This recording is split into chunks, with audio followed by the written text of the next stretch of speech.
ሰላም የተወደዳችሁና የተከበራችሁ የሞዛይክ ስፖርት ተከታታዮቻችን እንደሚታወቀው በሞዛይክ ስፖርት የተለያዩ የአውሮፓ ክለቦችን አጫጭር ስፖርታዊ መረጃዎችን የምናጋራበት የዩቲዩብ ቻናል መሆኑ ይታወቃል። በዛሬ ስፖርታዊ ዜናችን ላይ ከሊቨርፑል የተጫዋች ዝውውር ጉዳይ ጋር በተገናኘ ሊቨርፑል ከሜዳው ውጭ በመጓዝ አርሰናልን አስተናግዶ 0-0 የወጣበትን ታክቲካዊ ገለጻ አጋራችኋለሁ።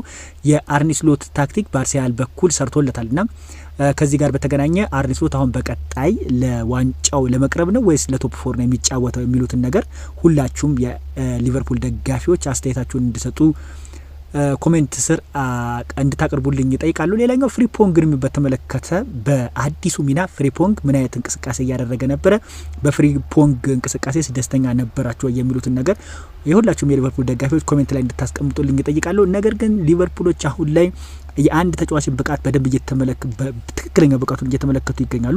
ይህ ተጫዋች ማን ነው? ሁላችሁም ኮሜንት ስር እንድታስቀምጡልኝ በአክብሮት እየጠየቅኩ ወደ መረጃዎቼ አልፋለሁ።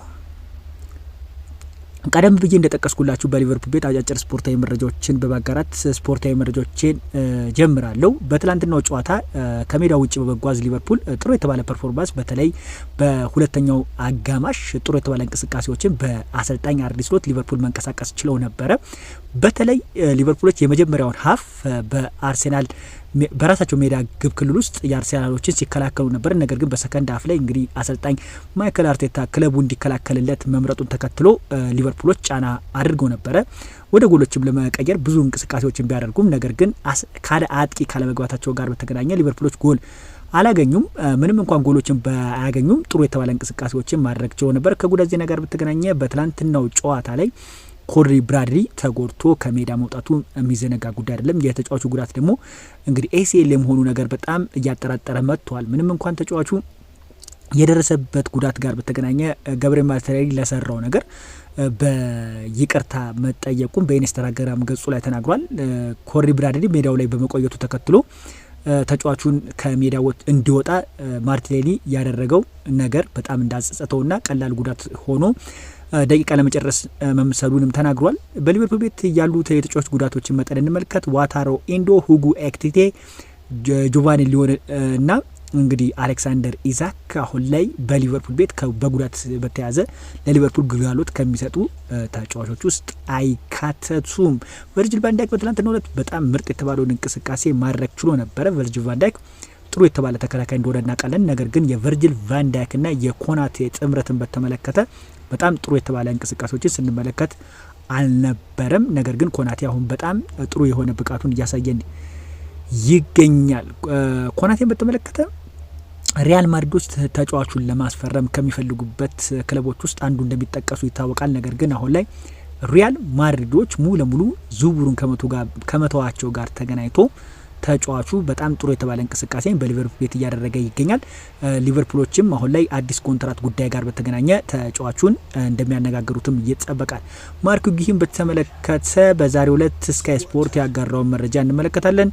ማርክ ጉሂ ለክሪስታል ፓላስ ቁርጠኛ መሆኑን ተረድቷል። እናም በዚህ ወር ይለቅ እንደሆነ እስካሁን ምንም አይነት ውሳኔ አልተወሰነም። ምክንያቱም ንስሮቹ ከማንኛውም ክለብ ምንም አይነት መደበኛ አቀራረብ አላገኙም። ማንቸስተር ሲቲዎችም ለጉሂ ለማዘዋወር ስለማዘዋወሩ እየተወያዩ ይገኛሉ።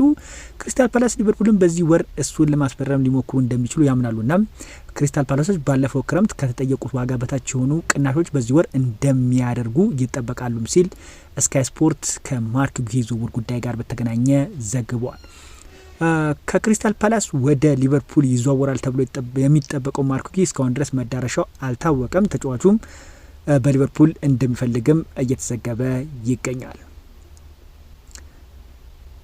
እዚሁ ማርክ ጉሂ ጉዳይ ላይ ስንቆይ ይህንን ተጫዋች ለማስፈረም ማንቸስተር ሲቲዎችን ፍላጎት ካሳዩ ክለቦች ውስጥ ይጠቀሱ ነበር። የጥር የዝውውር መስኮት እስካሁን ድረስ ተከፍቷል ማለት ይከብዳል። ምክንያቱም በየትኛውም ክለብ ስንመለከት ጥሩ የተባለ እንቅስቃሴዎችን እስካሁን ድረስ እያደረጉ የሚገኙ ክለቦች ማንቸስተር ሲቲዎች ብቻ እንደሆኑ ተመልክተናቸዋል። ከዛ በዘለለ ግን ሊቨርፑሎችም ወጣት ተጫዋቾችን ከማስፈረም በዘለለ በጣም ወሳኝ የሚባሉ ተከላካዮችን ለማስፈረም ይህን ያህልም ጥሩ እንቅስቃሴ ሲያደርጉ አልተመለከትናቸው። ማርክ ጉሂ በክረምት የዝውውር መስኮት ለማስፈረም ሙሉ ለሙሉ ተስማምቶ ነበረ። በአሰልጣኝ ግላስነር ምክንያት ነው የተጫዋቹ ዝውውር ውድቅ የሆነበት ምክንያት። በጥር የዝውውር መስኮት ግን የመልቀቁ ነገር እውነት እየሆነ የመጣ ይመስላል።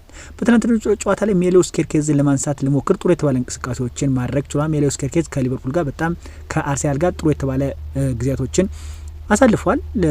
ቡካዮ ሳካን እንግዲህ ለመከላከል ጥሩ የተባለ እንቅስቃሴዎችን ማድረግ ችሏል። ኮዲ ጋክፖ በጨዋታው ላይ ጥሩ የተባለ ፐርፎርም እንኳን ባያደርግም እንግዲህ ለክለቡ በተለይ ክለቡ በሎ ብሎክ ከመጫወቱ ጋር በተገናኘ በማጥቃቱ ረገድ ላይ በጣም ደካማ እንደሆነ ተመልክተናል። ሊቨርፑል አሁን ወደ ቀድሞ ገናናነቱ ለመመለስ በሌፍት ዊንግ ፍሮንት ላይ በጣም ሻርፕ የሆነ የክንፍ መስመር ተጫዋች ያስፈልጋቸዋል። የመሐመድ ሳላ እድሜ መሄድና የኮዲ ጋክፖ ጨራሽ አለመሆንና የጨዋታ ተገማችነት አሁን ላይ ሊቨርፑሎች ጎል እንዳያስቆጥሩ ከሚሆኑ ምክንያቶች ውስጥ ይጠቀሳሉ። ዶሚኒክ ሶቦስላይ በጣም ድንቅ የተባለ ብቃቱን በሊቨርፑል ቤት እያሳየን ይገኛል። የጨዋታው ኮከብ ተብሎ መመረጡ የሚዘነጋ ጉዳይ አይደለም። ሊቨርፑሎች አሁንም ቢሆን ጥሩ የተባለ ብቃት እንኳን ቢኖራቸውም በክለባቸው ውስጥ ከሚያደርጓቸው ነገሮች ውስጥ አሁንም መሻሻል ያለባቸው ነገሮች እንዳሉ በተደጋጋሚ ጊዜ እየተመለከትን እንገኛለን። ከሊቨርፑል ዝውውር ጉዳይ ጋር በተገናኘ ሰፊው መረጃችን ይሄንን ይመስላል። በጥር ዝውውር መስኮት ሊቨርፑሎች ማንም ቢያስፈርሙ ደስተኛ ናቸው። ምክንያቱም ተደጋጋሚ ጉዳቶች በተከላካይ ቦታ ላይ ተመልክተናል። በትላንትናው ዕለት ብራድሊ ጉዳት አስተናግዶ ወጥቷል።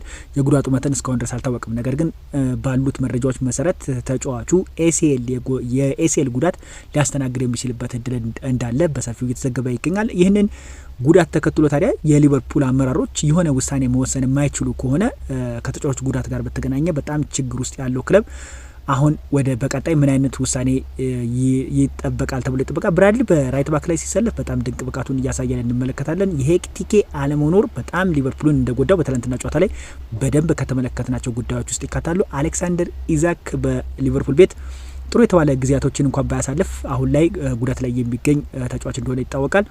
ሶስተኛ ሳምንት የኤፍኤ ካፕ ጨዋታ ሊቨርፑል ከብሪስሌ ዕለተ ሰኞ ጥር 4 እንግዲህ ከምሽቱ 4:45 አንፊልድ ስታዲየም ላይ የሚያደርጉት ጨዋታም ይጠበቃል። ሊቨርፑሎች ይህን ጨዋታ እንደሚያሸንፉ በደንብ ይጠበቃል። ሌላኛው የምንመለከተውና የመጨረሻው ጉዳይ የኮናቴ ጉዳይ ነው። ኮናቴ ሪያል ማድሪድ በፈለገበት ጊዜ ትክክለኛ ብቃቱን እያሳየ ነው ብዬ አላመንኩም ነበር። በጣም የወረደ ፐርፎርማንስ ያሳይ ነበር። ከጨዋታ ሊቨርፑሎችን በጣም የሚጎዳ ፐርፎርማንስ አሳይቶ ነበር። ነገር ግን በትናንትናው ጨዋታ ላይ ትክክለኛው ኮናቴ ተመልክተናል። ምክንያቱም የዚህ ዝውውሩን ጉዳይ በተገናኘ አሁን ላይ ሪያል ማድሪዶች የተውቱ ይመስላሉ። ስለዚህ አሁን ትክክለኛ ብቃቱን እያሳየ ይገኛል። በሊቨርፑል ቤት አዲስ ኮንትራት ለመፈራረብም በቀጣይ ንግግሮች ይኖራሉ ተብሎ ይጠበቃል። ሊቨርፑሎች በጉዳት ላይ የነበሯቸው ተጫዋቾች ወደ ኖርማል ሲመለሱላቸው ጥሩ የተባለ ጊዜያቶችን ያሳልፋሉ ተብሎ ይጠበቃል። እነዚህ ተጫዋቾች መጎዳታቸውን ተከትሎ ግን ሊቨርፑሎች በጥር የዝውውር መስኮት አንድ ነገር እንደሚያደርጉም ይጠበቃል። የማርክ ገሂ ሁኔታ እስካሁን ድረስ አልተረጋገጠም።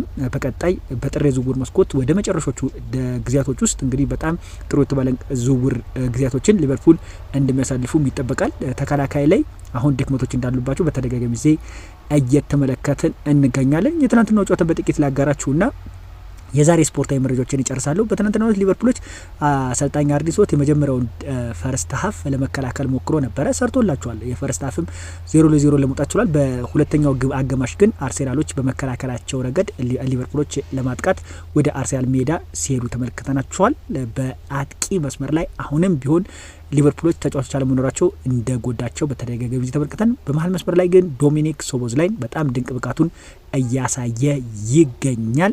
በጣም ምርጥ ፈራሚ እንደሆነም ይጠበቃል። የቻምፒዮንስ ሊግ ሲመለግ ቻምፒዮንስ ሊግ ላይም ሊቨርፑሎች እንግዲህ ጥሩ የተባለ እንቅስቃሴዎችን ለማድረግ እንቅስቃሴዎችን ያደርጋሉ ተብሎ ይጠበቃል። የአርነ ስሎትና የማይክል አርቴታ ግንኙነቶችን እንመለከትና የዛሬ ስፖርታዊ መረጃዎችን እንጨርሳለን። ማይክል አርቴታ በሁሉም ውድድሮች አርነ ስሎትን 5 ጊዜ መግጠም የቻለ ሲሆን አንዱንም ማሸነፍ አልቻለም።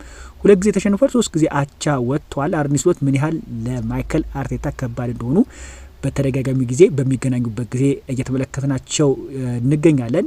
ምንም እንኳን ሊቨርፑሎች ነጥብ መጋራት ቢችሉ ወደ ቶፕ ፎር የሚያመጣቸውን ነጥብ ማሳካት ችሏል። በቀጣይ በሚደረገው እንግሊዝ ፕሪሚየር ሊግ ፉክክር ውስጥ ይቆያሉ ወይስ አይቆይም የሚሉትን ነገር የምንመለከተው ጉዳይ ነው። የዛሬ ስፖርታዊ መረጃችን ይመስላል። በሌላ ቪዲዮ እስክንገናኝ ለሁላችሁ መልካም ጊዜ ተመኘሁ።